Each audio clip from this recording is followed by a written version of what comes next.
Hello everyone, very good morning. So Saturday and in ये इस video में हम जो है मंडे एज वेल एज पूरे हफ्ते का ही एक व्यू ले लेंगे, बिकॉज ये हफ्ता थोड़ा इम्पोर्टेंट रहेगा, because this is the last week of the month before the monthly expiry. ठीक है, तो ये एक वीक इम्पोर्टेंट रहेगा। और अभी ये पिछले वीक जो वीक कल खत्म हुआ उसमें क्या क्या हुआ, और आने वाले वीक में पिछले वीक के मुकाबले क्या हो सकता है, तो ये सब कुछ हम डिटेल में बात करेंगे। वैसे मैंने आपको एक हिंट, एक इशारा तो मैंने कल दे ही दिया था 3:30 के बाद वाले वीडियो में, यानी कि आफ्टर मार्केट के वीडियो में, कि मंडे भी मुझे एक नेगेटिव डे ही लग रहा है, प्रोवाइडेड कोई अच्छी पॉजिटिव न्यूज ना आ जावे। न्यूज अगर आती भी है तब भी मार्केट जो है फिलहाल एक रेंज में है, और ऊपर में 23,800 900 इज अ स्टिफ रेजिस्टेंस।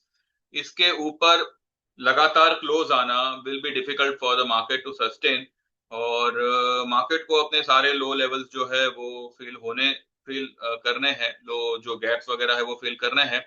और ये टेक्निकल के अलावा अगर हम फंडामेंटल पे आवे तो क्रूड कल अच्छा खासा स्पाइक कर गया। सिल्वर जो इंपोर्ट ड्यूटी बढ़ने की वजह से जो एकदम ही राइज हो चुका था, वो कल लुढ़क गया। और आईएनआर 96.14 का कल उसने हाई लगाया, मतलब लो लगाया। तो fundamentals are not will fundamentals will not support any kind of a rise. अगर कोई भी राइज आएगी तो दैट में create an opportunity to go short, या फिर जो भी आपकी लॉन्ग पोजीशन है उसमें से एक बार निकल जाने के लिए ही वो स्पाइक आएगी। एंड यही सब कुछ जो है हम डिटेल में इस वीडियो में बात करेंगे। ठीक है, मीनवाइल मेरे एक व्यूअर का आज एक रिक्वेस्ट आया है, और क्योंकि मैं वीडियो वैसे भी बना नहीं वाला था, तो मैंने सोचा कि उनकी रिक्वेस्ट को मैं इस वीडियो में पूरी करने की कोशिश करूंगा। उनको दो स्टॉक पे मेरे व्यू चाहिए कि भाई मैं क्या सोचता हूँ उन दो स्टॉक के बारे में। तो ठीक है, क्योंकि मैं वीडियो बना रहा था इसलिए मैं वो चीज को यहाँ पे ऐड, मतलब मेरे वीडियो में शामिल कर सकता हूँ। अदरवाइज सर स्पेशली इस तरह की फरमाइशें ना करें, क्योंकि अगर आपको इतना ही कुछ है तो आप ज्वाइन कर सकते हैं, आप 3,000 में मिनिमम मेंबरशिप ज्वाइन कर सकते हैं। राइट, तो ठीक है, बाकी जिसकी जैसी मर्जी। और मैं एक बात बता दूं कि जो लोग भी ज्वाइन करना चाहें, जिनको भी इंटरेस्ट हो, पहली पहले हम जो है हमारे सीखने के ऊपर थोड़ा ध्यान देते हैं। तो जो लोग भी मार्केट को सही ढंग से सीखना चाहते हैं, बिकॉज अभी कैसा है, देखिए मार्केट इज नॉट समथिंग कि आपने एक बार सीख लिया तो आ गया आपको एवरी डे। मेरे भी सामने ऐसे कई कई चीजें आती हैं। अब क्योंकि I have been with this market since 2006 2007, तो एक अच्छा खासा समय गुजारा हुआ है, तो मार्केट का इन एंड आउट, चार्ट्स का इन एंड आउट वगैरह यू नो पता है। लाइक कुछ नया मतलब ऐसी चीजें देखी हुई है, लेकिन उसके बावजूद देयर आर सर्टन थिंग्स जो नई उभर के सामने आती है कि भाई ऐसा भी हो सकता है। तो जब इतने साल गुजारने के बाद भी every day there is something new which I learn from the market. तो आप में से कई सारे लोग होंगे जो शायद कोविड से आए होंगे, मतलब कोविड के समय से मार्केट से जुड़े होंगे, या मे बी उससे थोड़ा बहुत पहले थोड़ा बहुत बाद में। तो ऐसी बहुत सी चीजें होगी जो आपके सामने आपके दिमाग में सवाल खड़े करती हो। अब उन सवालों के जवाब को आप अलग अलग अलग अलग वीडियो देख देख के उस जवाब को ढूंढने की कोशिश करोगे, और कंफ्यूजन के सिवा शायद आपके दिमाग में कुछ नहीं आएगा। तो मैं ये नहीं कहता कि आप मेरे से सीखेंगे या मेरे से कुछ जानेंगे तो आप एकदम 30 मार खान बन जाएंगे, जी नहीं। मेरे से भी बहुत बड़े बड़े लोग हैं। मैं यहाँ पे सिर्फ वही सब कुछ शेयर करूंगा, आपको वही सब कुछ बताऊंगा, सिखाऊंगा जो मैंने मेरे लाइफ में मिस्टेक से सीखा है। और कभी कभार जो है उस मिस्टेक को सही ढंग से अप्लाई करने पे, सही ढंग से उसका यूज करने पे प्रॉफिट भी किस तरह से आया है, वो सब मतलब whatever I have been through, वो मैं मेरे सेशन में शेयर करता हूँ based on my whatever experience I have got. जो भी मालूमात है मुझे मार्केट की, किस तरह से क्या कहाँ क्या देखना चाहिए जिससे आप अनुमान लगा सको कि भाई यहाँ से बाइंग होगी, सेलिंग होगी, इररिस्पेक्टिव ऑफ निफ्टी। निफ्टी चाहे तेजी में हो चाहे मंदी में हो, पर्टिकुलर स्टॉक के बारे में आपका क्या विजन, क्या व्यू होना चाहिए, ये सब कुछ हमारे सेशन में आता है। ठीक है, साथ ही टेक्निकल चार्ट तो पूरा ही कवर करते हैं, इंडिकेटर्स वगैरह सभी कुछ, मूविंग एवरेज, ये वो सभी कुछ। इसके अलावा there are certain psychologies of the market के मार्केट में हमेशा कहता हूं कि मार्केट बताएगा कुछ और करेगा कुछ, तो इसका क्या मतलब होता है, तो ये सब भी जो है हम हमारे सेशन में कवर करेंगे। साथ ही एफआईआई पॉइंट ऑफ व्यू, अब एफआईआई इतने टाइम से सेल किए जा रहा है फिर भी मार्केट ऊपर भागे जा रहा है, तो what will be the next if what will be the thing if FII starts buying,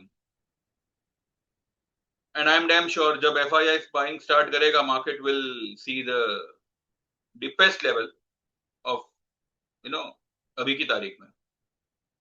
इसके पीछे का क्या लॉजिक है, क्या है क्या नहीं, सब कुछ हम हमारे सेशन में कवर करते हैं। बेसिकली टेक्निकल के साथ साथ मार्केट साइकोलॉजी, ये सब कुछ हम इसमें मर्ज करके आपको एक सही जानकारी, सही नॉलेज देने की पूरी पूरी कोशिश करेंगे। I am not a SEBI registered, लेकिन जैसे मैंने कहा what ever knowledge I have got वो मैं यहाँ पे सबसे मेरे सेशन में शेयर करूंगा। तो 5 से 6 सेशन होंगे, मोस्टली वीकेंड्स पे होंगे या वीक डेज में होंगे, तो मे बी 1.5-2 घंटे का एक सेशन होगा पर डे। मतलब अगर मानिए 5-6 सेशन में भी अगर उसके बाद भी 2-3 सेशनों की जरूरत पड़ी तो वो हम एक्सटेंड करेंगे, उसमें कोई ये नहीं है। चार्जेस कोई एक्स्ट्रा नहीं लिए जाएंगे, उसके जो चार्जेस होंगे वो 7,000 के होंगे। और ये आप अगर कोई सीखना चाहे बेसिकली तो सब कुछ आप मैंने बता ही दिया है, तो प्लीज मुझे कंटेंट वगैरह मत पूछिएगा, मैसेज करके। वीडियो देख के जो लोग भी समझ गए होंगे कि भाई आपको क्या सीखने मिलेगा और जेन्युइनली ज्वाइन करना चाहे, सीखना चाहे, तो मुझे व्हाट्सएप करें 9082503553। इसके अलावा जो लोग भी हों जिनको सीखने विखने में कोई इंटरेस्ट नहीं है, भाई आप मुझे ट्रेड दो मैं कमाऊंगा, तो you can go for or 3 month membership से लेके लाइफ टाइम मेंबरशिप। ये लाइफ टाइम वाला और 3 महीने वाला हालांकि मैंने बंद कर दिया था, बिकॉज जितने लोग मुझे चाहिए थे उतने हो चुके थे, फिर मैंने सोचा कि भाई मैनेज कर सकूं उतना ही मैं करूंगा। लेकिन जैसे मैंने कहा कि अगर कोई जेन्युइनली ज्वाइन करना चाहे तो भले भले मेरे मेंबर्स की गिनती बढ़े, उससे मुझे कोई ये नहीं होगा, लेकिन मेरी तरफ से जितना मैं इनपुट डाल सकूंगा, भले मेरी मेहनत बढ़ेगी कोई बात नहीं, वो उसके लिए मैं रेडी हूँ, प्रोवाइडेड आप रेडी होने चाहिए। तो जो लोग भी ट्रेड्स के लिए ज्वाइन करना चाहे तो भी मेरे डिस्क्लेमर को ध्यान में रखिएगा, I am not a SEBI registered, लेकिन ट्रेड भी जो है जितना बेस्ट हो सकेगा मैं मेरी तरफ से प्रोवाइड करूंगा, हालांकि हमेशा करता हूं। ऐसा नहीं है कि लॉसेस नहीं होंगे, बिकॉज ये मार्केट है, हम नहीं चलाते। ठीक है, तो लॉसेस होने के चांसेस हैं, लेकिन कोई भी लॉस होगा, कैसा भी लॉस होगा, भले वक्त लगे पर वो आपका रिकवर हम करेंगे। वक्त इसलिए लग सकता है बिकॉज वो अभी आपके कैपिटल पे डिपेंड करता है। आप अगर अच्छा खासा कैपिटल लेके बैठे हो, एक छोटा मोटा 15-20 हजार का मानो लॉस हो गया तो वो कवर करने को टाइम नहीं लगेगा। ठीक है, लेकिन अगर आपने सारा ही पैसा घुसा दिया है एक ही महीने के एक्सपायरी में, मतलब लाख रुपए था आपके पास, 80,000 आप खो बैठे, अभी 20,000 में आपको लाख रुपए कवर करना है, तो ऐसे में टाइम लग जाएगा। तो आप अगर ढंग से काम करेंगे, सही तरीके से काम करेंगे, तो हर लॉसेस को कवर किया जाएगा और प्रॉफिट को बढ़ाया जाएगा। तो ये मेरी पूरी कोशिश रहेगी, चाहे आप 3,000 के क्लाइंट हो चाहे लाइफ टाइम के क्लाइंट हो, मेरे लिए हर क्लाइंट एक समान होगा। कैटेगरी अलग अलग है तो क्या फर्क पड़ता है, कई सारे 3 महीने वाले, 6 महीने वाले अपना टाइम खत्म होने से पहले ही लाइफ टाइम में एनरोल किए हैं। ठीक है, तो मुझे क्लाइंट के कैटेगरी से कोई मतलब नहीं है, आप चाहे 3 महीने में एनरोल करो चाहे लाइफ टाइम में एनरोल करो, मेरी तरफ से जो रिस्पॉन्स आएगा सभी को वो एक तरीका आएगा। तो आप 3 महीने की मेंबरशिप 3,000 में ज्वाइन कर सकते हैं, 6 महीने की 5,000 में ज्वाइन कर सकते हैं, 1 साल की मेंबरशिप आप 9,000 में ज्वाइन कर सकते हैं। अब ये 1 साल वाले में आपको इक्विटी और कमोडिटी दोनों ही आएंगे। ठीक है, अगर आप कमोडिटी नहीं भी करते तो भी कोई बात नहीं, लेकिन अगर कोई करता है तो आपको 1 साल में भी आपको कमोडिटी के ट्रेड्स आएंगे। ठीक है, गोल्ड मिनी, सिल्वर मिनी और क्रूड में हम करते हैं, बाकी किसी में नहीं करते। लेकिन 3 महीने और 6 महीने में सिर्फ और सिर्फ इक्विटी आएगा, यानी कि Nifty, bank Nifty, Sensex, stocks, ये सब कुछ। ठीक है। इसके अलावा अगर आप वन टाइम पेमेंट होगा लाइफ टाइम मेंबरशिप का, जो इक्विटी लाइफ टाइम मेंबरशिप होगा 13,000 का, और equity plus commodity life time membership होगा 23,000 का। ठीक है। आगे चल के अगर लाइफ टाइम के चार्जेस डबल ट्रिपल हुए, आपसे 1 रुपया एक्स्ट्रा नहीं मांगा जाएगा। ठीक है। तो जो लोग भी जेन्युइनली ज्वाइन करना चाहे वही लोग मैसेज करें। कोई ट्रायल ट्रेड नहीं आते, कोई डिस्काउंट नहीं प्रोवाइड होता, ना कोई इंस्टॉलमेंट जैसा कुछ है। ठीक है। तो जो लोग भी जेन्युइनली ज्वाइन करना चाहे व्हाट्सएप करिएगा और एनरोल होइए। ठीक है। अब आते हैं मार्केट पे। और क्या लगता है, क्योंकि कल डाउ गिरा, 650 पॉइंट गिरा, क्रिप्टोस गिरे, गोल्ड सिल्वर भी गिरे, लेकिन गिफ्ट निफ्टी नहीं गिरा। अब सब लोग यही सोच रहे होंगे कि भाई गिफ्ट निफ्टी नहीं गिरा तो हो सकता है कोई अच्छा खासा न्यूज आने वाला हो। देखिए, न्यूज आने वाला हो तो डाउ भी क्यों गिरेगा, वर्ल्ड मार्केट भी काय को गिरेंगे। कहने का मतलब ये है कि इंडियन मार्केट कोई ऐसी मतलब अजूबा मार्केट तो है नहीं कि जो न्यूज आएगा वो सिर्फ इंडियन मार्केट के लिए होगा, बाकी किसी मार्केट को कोई फर्क नहीं पड़ेगा। क्या है कि हमारी मार्केट ऑलरेडी गिरी हुई थी, ऑलरेडी दिन दरमियान वो गिरी हुई थी। गिफ्ट निफ्टी को देख के आप ये अनुमान मत लगाइएगा कि निफ्टी भी जो है उतने ही पॉइंट्स ऊपर खुलेगी। मानो खुली, अभी कुछ आपको 70-80 पॉइंट प्लस या 60-70 पॉइंट कुछ प्लस दिखा रहा होगा, मानो वहीं पे खुलती है। 800 से 900, 23,800 से लेके 900 will again act as a stiff resistance. लेकिन उससे पहले जो कल की कैंडल बनी है, उसका जो फिवो लेवल्स होंगे, उसके जो रिट्रेसमेंट लेवल्स होंगे, वो यहाँ पे मैटर करेंगे। ठीक है। तो फिर से हम चार्ट को एक बार रिवाइज करते हैं। पॉसिबली हम वीकली चार्ट को भी एक बार देखेंगे, और उसके बाद वो दो स्टॉक के बारे में हम चर्चा करेंगे। ठीक है। आई होप अब तक तो आपको वीडियो को लाइक कर लेना चाहिए, और जो लोग ने भी अभी तक सब्सक्राइब नहीं किया है भैया प्लीज कर लो। क्योंकि क्या है कि आपके सब्सक्रिप्शन से जब आप सब्सक्राइब करोगे तो मेंबर्स बढ़ेंगे, मेंबर्स बढ़ेंगे तो उतने लोगों तक ये वीडियो पहुंचेगी। और चाहे एक हो चाहे 10 हो, या जो लोग भी ये वीडियो देख रहे हैं उनमें से किसी को भी थोड़ा बहुत भी अगर बेनिफिट मिल जाता है तो यू नो मेरे लिए बहुत अच्छी बात होगी। आपका तो कुछ नहीं जाना है, बस मैं जब भी वीडियो डालूंगा आपके मोबाइल पे पॉपअप करेगा, तो सब्सक्राइब करेंगे तो अच्छी बात है। तो कर लीजिए, और हाइप भी करिए अगर आप मोबाइल से वीडियो देख रहे हैं तो।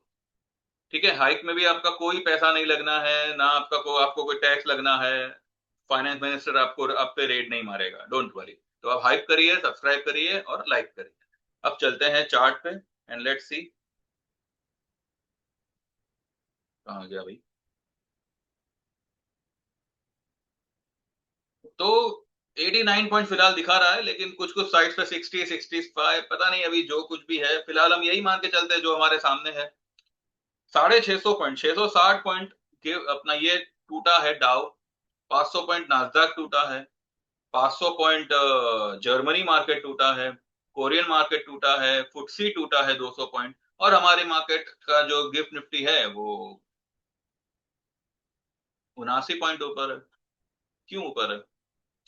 पहले गिफ्ट निफ्टी का लेवल आप वैल्यू देखो, इट इज 751। ठीक है। और हमारी मार्केट का वैल्यू क्या था बंद होने के टाइम पे? 23,643।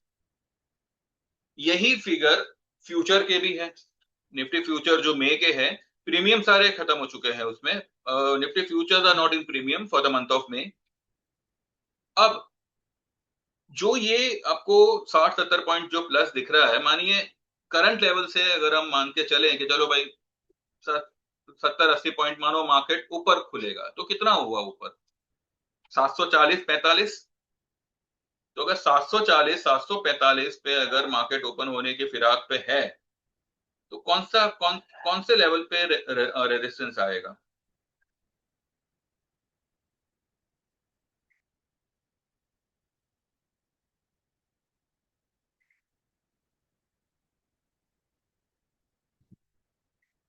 पहले कल की कैंडल का ही हम सेंटर पॉइंट निकालते हैं। एक मिनट।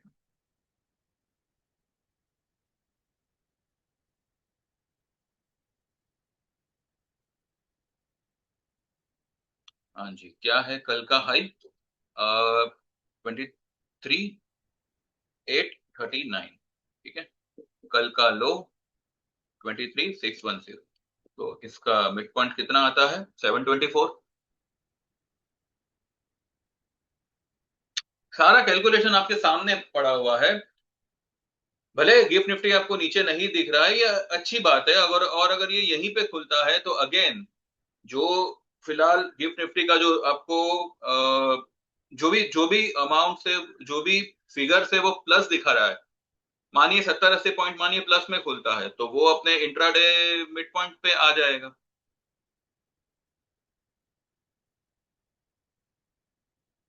राइट। तो अनलेस एंड अनटिल मार्केट 23,900 के ऊपर ना निकले, अगर उसके ऊपर निकलता है तो यहाँ पे ये वाला पॉइंट उसको नड़ेगा, जो आता है 24,030 के आसपास। ये वाला जो जोन है, ठीक है, 24,040 पे आता है। तो there are multiple resistance after every 50 तो ये मानना कि मार्केट खींच लेगा, मार्केट ऐसा करेगा वैसा करेगा, भैया उसके लिए 24,050, हाँ 24,000, अगर वो इस ट्रायंगल के अंदर निकल गया, अगर मानिए किसी कारण से निफ्टी इस ट्रायंगल के अंदर निकल गया, तो वो पॉसिबली यहां तक जा सकता है 24,400। इसके चांसेस मुझे नहीं लग रहे, क्योंकि ये जो स्ट्रक्चर बना है ना, भले ये इसने यहाँ पे गैप छोड़ा हुआ है, ये ज्यादा से ज्यादा 730 740, अगर जो लेवल दिखा रहा है गिफ्ट निफ्टी, वो लेवल के हिसाब से अगर खुला मंडे को, तो यहां तक मैक्सिमम जाके फिर वो यहां से नीचे ही आएगा, नीचे आना चाहिए। मतलब स्ट्रक्चर वो हिसाब से फिलहाल बना हुआ है। अगर हम इसका निफ्टी का चार्ट भी अगर हम देखें, तो कौन से ईएमए के आसपास ये मंडरा रहा है, ये देखो। कल भी जो है इसने 10 ईएमए से ही ये लिया, रेजिस्टेंस लिया। तो 10 EMA 20 EMA are the stiff resistance. अभी भी 10 EMA is below 20 10 and 20 both are below 50 EMA. Structure is completely towards down side, ठीक है। जो चार्टिकली स्ट्रक्चर बना है ना, वो पूरी तरह से डाउन में है। हाँ, लेकिन अगर किसी न्यूज से अगर कोई स्पाइक आ गई, जैसे कि कल आई थी, कल 839 तक जाने का कोई रीजन नहीं था, लेकिन फिर भी लेके गए। क्यों लेके गए? मैंने कल ही बताया था कि किसी ट्रेडर को, किसी बड़ी पार्टी को एग्जिट का मौका कल मार्केट ने दिया।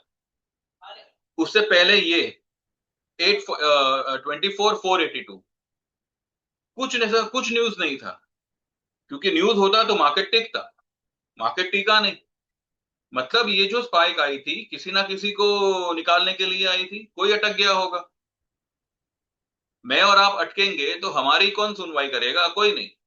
हमारे लिए स्टॉप लॉसेस है, पर ये सारे बड़े ट्रेडर्स के लिए, जो हजारों करोड़ों रुपए लेके ट्रेड करते हैं, उनके लिए स्टॉप लॉसेस नहीं है। उनके लिए वो लेवल तक खींच लेना, वहां पे वो लोग स्क्वायर ऑफ करेंगे, हम उस वक्त हम हमारा स्टॉप लॉस करेंगे। गेम को समझिए क्या है। ये मार्केट, अभी भी मैं कह रहा हूं, ये मार्केट रिटेलरों के लिए नहीं है। ये जो बड़े फंड हाउसेस है, बड़ी बड़ी कंपनीज है, जो एक दूसरे की कंपनी के शेयर ले बेच करते रहते हैं, this game is for big people, like उद्योगपति हो या ये अपने क्या कहते हैं फाइनेंशियल हाउसेस हो, ये सब के लिए है। रिटेल सेगमेंट जो है ना, वो उसकी कोई गिनती नहीं है ये मार्केट में। उनको कोई सुनने वाला भी नहीं है इस मार्केट में, ठीक है। अब ये जेन स्ट्रीट बीच में इतना इतना बवाल कर रहा था, क्या हो गया उसके लिए? क्योंकि पब्लिक की तादाद यहाँ पे बड़ी है, और मानिए कुछ इकट्ठा होके अगर एक छोटी सी आवाज उठाएंगे, तो ठीक है भाई, चलो उनको शांत करने के लिए जेन स्ट्रीट को कुछ समय के लिए बैन कर दो। पर क्या जेन स्ट्रीट एक्चुअली में बैन हुआ है? Who knows. तो रिटेल के लिए हमें हमारा बचाव हमें खुद करना है, और बचाव के साथ साथ हमें मार्केट की चाल को भी खुद समझना है कि भाई मार्केट ऐसा क्यों कर रहा है। मुझे बताइए, 24,482 जाने का क्या रीजन था? कोई रीजन नहीं था। वहां पे, और उस समय की वीडियो भी अगर आप देखेंगे, मेरे यही वर्डिंग है कि किसी को एग्जिट कराने के लिए ये स्पाइक आई है। और क्या हुआ, वही दिन मार्केट लुढ़क गया और कितना लो बनाया, 284 का लो बनाया, 200 पॉइंट ऊपर से नीचे आ गया, और उसके बाद में लगातार नीचे ही आ रहा है। ये सब सारे रेड कैंडल्स ही बने हुए हैं। तो कोई भी स्पाइक आती है ना, उसमें बह मत जाइए कि मैं रह गया, मैं रह गया। ठीक है, ये सारे मल्टीपल रेजिस्टेंस है मार्केट को, तो मार्केट विल रिट्रेस। ये लेवल मुझे लगता है आने चाहिए। ठीक है। हाँ, आप अगर स्टॉप लॉस लगाना है 24,900 के ऊपर की क्लोजिंग का स्टॉप लॉस आप लगाइएगा, अगर कोई भी शॉर्ट पोजीशन में है। वैसे कल मार्केट गिरा तो मौका था, अगर किसी ने बुक किया हो तो अच्छी बात है, ना भी किया हो तो ठीक है, कोई बात नहीं। एक 23,900 का क्लोजिंग बेसिस स्टॉप लॉस आपको काम आएगा। मैंने तो कल भी आप लोगों से कहा था, जब मार्केट 800, 820, 30 के आसपास था, कल जो मैंने सुबह वीडियो बनाई थी, उसमें भी मैंने कहा था कि ये टिकने वाला नहीं है। आप जो है, क्योंकि 800 से 900 का zone is a strong resistance, उसको पार करना मतलब थोड़ा थोड़ा इम्पॉसिबल सा है, क्योंकि जो हिसाब से माहौल बना हुआ है वो हिसाब से मैं कह रहा हूँ। और ठीक उसके बाद ही मार्केट पूरा लुढ़क गया, रेड में आ गया।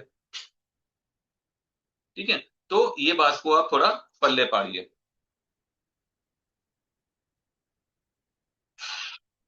तो ये ऊपरी लेवल्स में ये सारे लेवल्स जो है वो रेजिस्टेंस होंगे। डाउन साइड में जैसे मैंने आपको कल बताया, 23,200, 150, this could be the level. उसके अलावा यहाँ पे देखो तो फिलहाल तो मैं यही मान के चल रहा हूँ, ये फिलहाल मैं ये मान के चल रहा हूँ कि 23,400, 23,450, और उसको ब्रेक करेगा तो 23,260। जब 23,260 के आसपास आएगा ना, तभी मुझे लगता है कि वो ये वाले गैप को एक बार फिल करके फिर यहां से ऊपर निकल जाएगा। क्लोज शायद इसके नीचे ना करे, 250 के नीचे शायद क्लोज ना करे, पर उसको इंट्राडे ब्रेक करके वो 150 का जो गैप है उसको फिल करके क्लोजिंग 250 के ऊपर, या मे बी उसके, मे बी वो लेवल एक बार फिल हो जावे तो मार्केट रैली करना शुरू करेगा। ये एक मुझे फिलहाल पॉसिबिलिटी लगती है।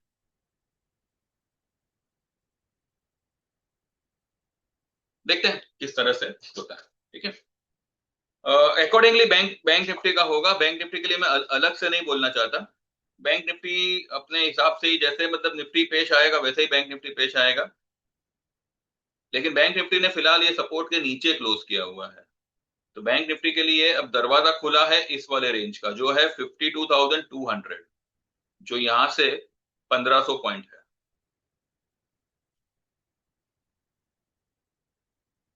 1,500 पॉइंट है डाउन साइड की तरफ। ऊपर में फिर से यहाँ पे ये वाला जो जोन होगा वो रेजिस्टेंस होगा, 55,300, जो अगेन 1,500 पॉइंट होगा, 1500-1600 पॉइंट जो भी है। बैंक निफ्टी का रेंज काफी बड़ा है, और अगर आप ध्यान से देखो तो बैंक निफ्टी एक इन्वर्टेड फ्लैग एंड पोल जैसा बना रहा है। ये यहाँ से ये पूरा नीचे आया है, और ये जो है ना, ये पार्ट को आप फ्लैग मान के चलो, और ये एक पोल हो गया। तो this is an inverted flag and pole. अगर इसने ये वाली लो को ब्रेक किया ना, 53,200 को, 53,200 को ब्रेक करके नीचे, उसके नीचे ट्रेड करना शुरू करा, तो इतनी बड़ी फॉल आपको 53,200 से मिल सकती है। ये क्या है, 56,334। और यही यही ये लो फिलहाल पकड़ते हैं, 53,457। ठीक है, 2,877, इतना पॉइंट्स आपको बैंक निफ्टी में लुढ़कता हुआ दिख सकता है, प्रोवाइडेड वो 53,200 का लेवल ब्रेक करे, तो 50,300 का टारगेट बनता है बैंक निफ्टी में। तो यहाँ से साढ़े साढ़े 3,000 पॉइंट दूर है।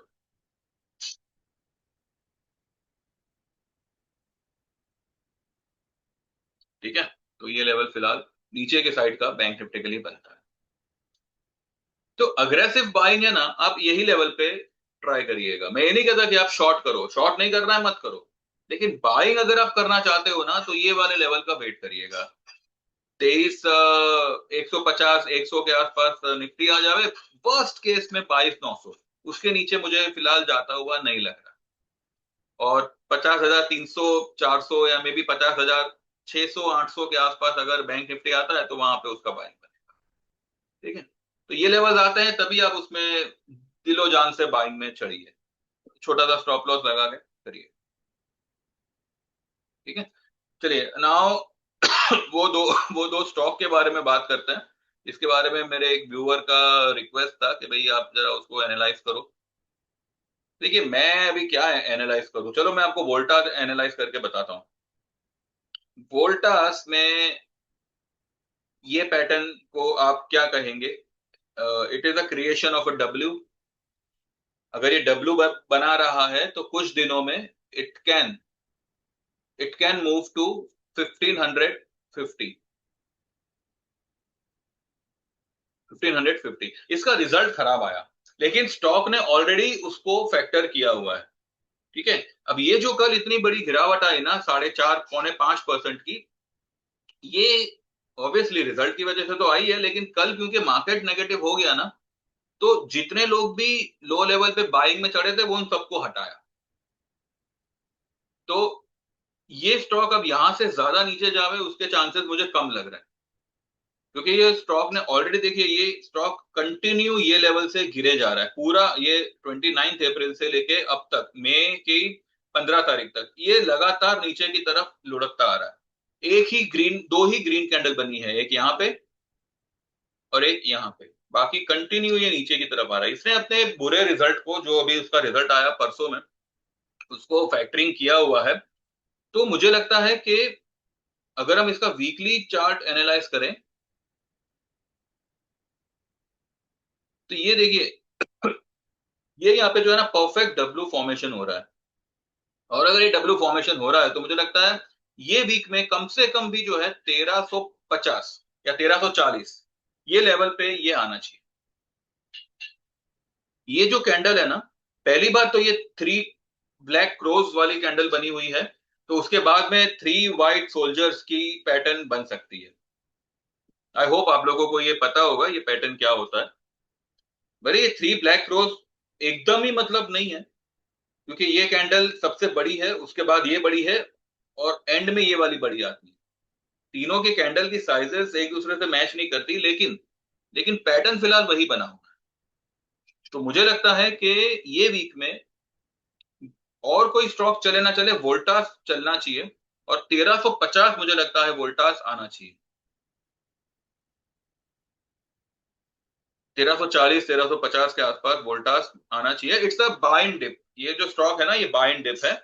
आप इसमें क्लोजिंग बेसिस स्टॉप लॉस इस कैंडल का लगा सकते हैं जो आता है 1186, तो मैं कहूं 1160 का लगा दो, 1160 का लगा दो, यहां से 40 70 पॉइंट, 70 पॉइंट नीचे का स्टॉप लॉस लगा दो। लेकिन कोई मतलब नहीं है, क्योंकि इसका स्टोकेस्टिक आरएसआई काफी ओवरसोल्ड हो चुका होगा। अगर हम इसको ये वाले चार्ट पे देखते हैं, चलो इसका आरएसआई स्टोकेस्टिक क्या है पता चल जाए।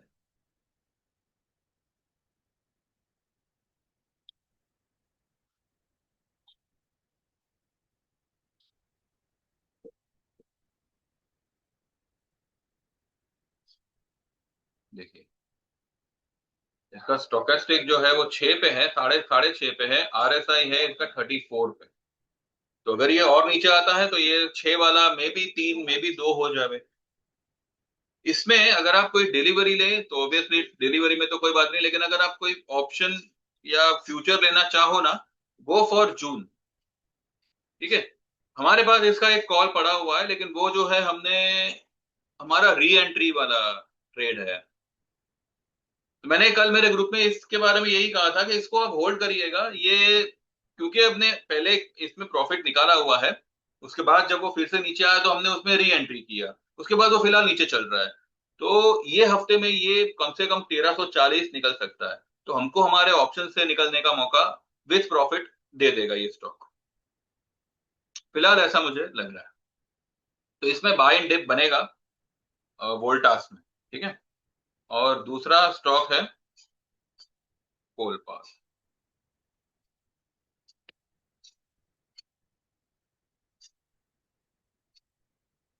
कोलपाल में अगर आप शॉर्ट में हो ना, तो ये वाली कैंडल का स्टॉप लॉस लगाइएगा 2204 का।